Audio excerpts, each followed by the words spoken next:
6 साल बाद किस्मत ने फिर आमने सामने ला खड़ा किया तुलसी और मेहर को। और इस मुलाकात के साथ ही क्योंकि सास भी कभी बहू थी की कहानी एक ऐसे मोड़ पर पहुंच गई है जहां हर रिश्ता अपनी असली परीक्षा देने वाला है। तुलसी का जीवन हमेशा संघर्षों से भरा रहा है। कांटों भरे रास्तों पर चलते हुए भी उसने कभी अपने संस्कार और अपनों के प्रति प्रेम को कम नहीं होने दिया। अंबा निवास में आरती को मुस्कुराते देख उसे थोड़ी राहत जरूर मिली, लेकिन उसके मन में एक गहरी बेचैनी बनी रही। वह जानती थी कि मिताली की हरकत केवल एक डिजाइन चोरी नहीं थी, बल्कि एक कलाकार की आत्मा पर किया गया वार था। वैष्णवी की आंखों में छिपा डर और टूटे सपनों का दर्द तुलसी को अंदर तक झकझोर चुका था। दूसरी ओर होटल के उस आलीशान कमरे में मेहर और नोएना के बीच तनाव चरम पर था। नोएना, जो सालों से मेहर को अपना मान चुकी थी, एक बार फिर उस सच्चाई से टकरा गई जिससे वह भागती रही थी।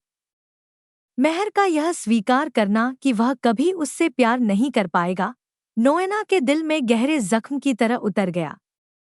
लेकिन हार मानना नोएना की फितरत नहीं थी। उसके भीतर ईर्ष्या और बदले की आग और भड़क उठी।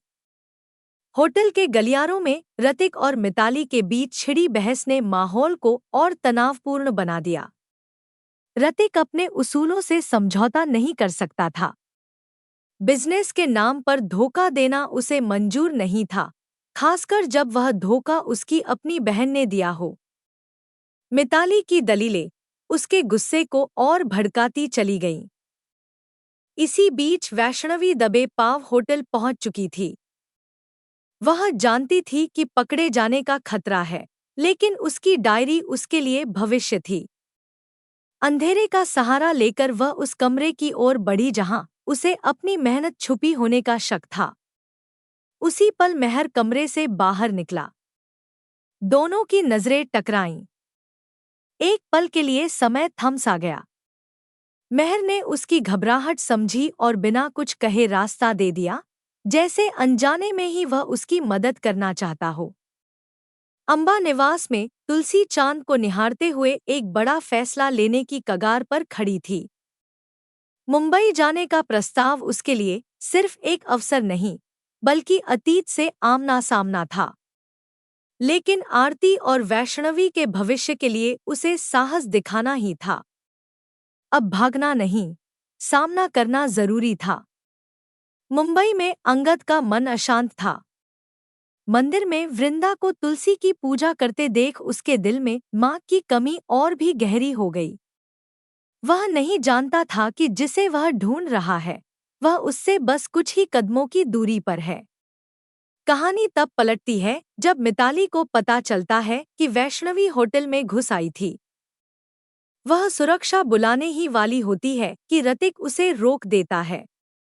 वह साफ कह देता है कि अगर वैष्णवी को नुकसान पहुंचा, तो वह मिताली की चोरी का सच पुलिस तक पहुंचा देगा।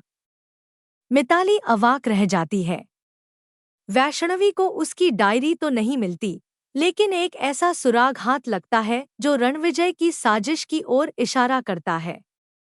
अब मामला सिर्फ चोरी का नहीं, बल्कि एक बड़े षड्यंत्र का बन चुका था। तुलसी जब यह जानती है कि वैष्णवी अकेले होटल गई थी, तो उसे डांटती भी है और उसकी हिम्मत की सराहना भी करती है। वह समझ जाती है कि अन्याय के खिलाफ चुप रहना भी अपराध है। वह मुंबई जाने का अंतिम फैसला कर लेती है। मुंबई के भव्य हॉल में प्रतियोगिता की शाम पहुंचती है। तुलसी सफेद साड़ी में गरिमा और आत्मविश्वास की मिसाल बनकर वहां खड़ी होती है। तभी रणविजय मंच से मिताली को उभरती कलाकार घोषित करता है। वह वही डिजाइन पेश करती है जो वैष्णवी के थे। तुलसी से अब चुप नहीं रहा जाता। वह खड़ी होकर शांत लेकिन दृढ़ स्वर में कहती है कि ये डिजाइन मिताली के नहीं है। पूरा हॉल सन्न रह जाता है। मुख्य अतिथि की पंक्ति में बैठा मेहर आवाज सुनते ही चौंक उठता है। वह मुड़ता है और उसकी नजरें तुलसी से टकराती हैं। 6 साल बाद कोई दूरी नहीं, कोई पर्दा नहीं।